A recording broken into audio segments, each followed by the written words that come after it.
6 வயது சிறுவன் திஷாந்த் கேபிள் டையினால் கழுத்து இறுக்கப்பட்டு கொல்லப்பட்டுள்ளான். சவ பரிசோதனையில் அம்பலம். ஜோஹர் இஸ்காண்டர் புத்ரி ஸ்ரீயாலாமைச் சேர்ந்த 6 வயது சிறுவன் திஷாந்த் கேபிள் டையினால் கழுத்து இறுக்கப்பட்டு கொலை செய்யப்பட்டுள்ளான் என்று சவ பரிசோதனையில் தெரியவந்துள்ளது. நகரி சம்பிலான் ரம்பாவ் மருத்துவமனையில் சவக்கிடங்கில் அந்த சிறுவனின் உடல் மீதான சவ பரிசோதனை இன்று செவ்வாய்க்கிழமை நண்பகல் 12 மணிக்கு தொடங்கி மாலை 4:26 மணிக்கு முடிவுற்றது. அந்த சோதனையில் சிறுவனின் இறப்பிற்கு காரணம் அவனது கழுத்து கேபிள் டையினால் இறுக்கப்பட்டுள்ளது. மூச்சுத் திணறலுக்கு ஆளாகிய நிலையில் சிறுவனின் உயிர் பிரிந்துள்ளது என்று சவ பரிசோதனையில் தெரியவந்துள்ளதாக நகரி சம்பிலான் மாநில போலீஸ் தலைவர் டத்துஹமட் ஜஃபீர் முகமது யூசுப் தெரிவித்துள்ளார். எனினும் சிறுவன் கொல்லப்பட்டதற்கான காரணங்கள் தொடர்ந்து ஆராயப்பட்டு வருகிறது.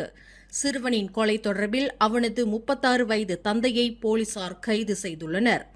தனது மகன் திஷாந்த் கடந்த ஜூலை 24ஆம் தேதி புக்கிட் இண்டாவில் கார் நிறுத்தும் இடத்தில் காணாமல் போனதாக அந்த நபர் போலீசில் புகார் செய்திருந்தார். இதுகுறித்து போலீஸ் புலன் விசாரணை மேற்கொண்ட வேளையில் அந்த சிறுவன் கொலை செய்யப்பட்டு நகரி சம்பிலான் ஜம்புல் ரொம்பினில் உள்ள ஓர் இடத்தின் புதரில் புதைக்கப்பட்டது நேற்று மாலையில் கண்டுபிடிக்கப்பட்டதாக டத்தோஹமட் ஜஃபீர் தெரிவித்தார். அந்த சிறுவனின் தந்தை மனைவியுடன் கொண்ட கருத்து வேறுபாடு மற்றும் விவாகரத்து முதலிய குடும்ப பிரச்சினையை எதிர்நோக்கியிருந்ததாக பூர்வாங்க விசாரணையில் தெரிய வந்துள்ளது என்று அவர் குறிப்பிட்டார். தற்போது கைது செய்யப்பட்டு 7 நாள் தடுப்பு காவலில் வைக்கப்பட்டுள்ள அந்த சிறுவனின் தந்தை குற்றவியல் சட்டம் 302 பிரிவின் கீழ் விசாரணை செய்யப்பட்டு வருவதாக டத்தோஹமட் ஜஃபீர் மேலும் கூறினார்.